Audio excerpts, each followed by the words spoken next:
అనుదిన నిత్యజీవపు మాటలు. దేవుని నామానికి మహిమ కలుగునుగాక. దేవుని వాక్యాన్ని చదువుకుందాము. నా చేత పాపము జరిగిన యెడల నాతో సమాధానంగా నుండిన వానికి నేను కీడు చేసిన యెడల శత్రువు నన్ను తరిమి పట్టుకొననిమ్ము. కీర్తనల గ్రంథము 7వ అధ్యాయము 4, 5 వచనములు. మన ప్రభువు సమాధానమునకు కర్త మరియు సమాధానమునకు రాజు. ఆయనకు మహిమ కలుగునుగాక. ఆమేన్.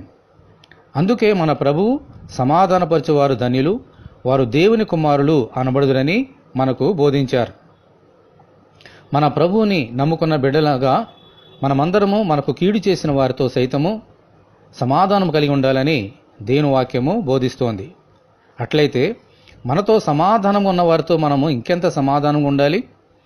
మనతో సమాధానంగా ఉన్న వారికి కీడు చేస్తే మనకి ఎంత శాపము.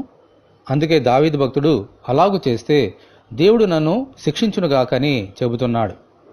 దేవునితోనూ మనుషులతోనూ సమాధానమును కోరుకుంటూ దేవుని బిడ్డలుగా మన ఆత్మీయ జీవితంలో ముందుకు సాగిపోదాము.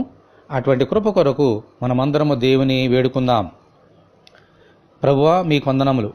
సమాధానమునకు కర్త అయిన మీ అడుగుజాడల్లో నడుచుకుంటూ అందరితో సమాధానం ఉన్నట్లు అనుగ్రహించమని, ఈ వాక్యం వింటున్న నీ బిడ్డలందరినీ అలాగున దీవించమని ప్రభు అయిన యేసుక్రీస్తు ద్వారా ప్రార్థన చేయుచున్నాము తండ్రి.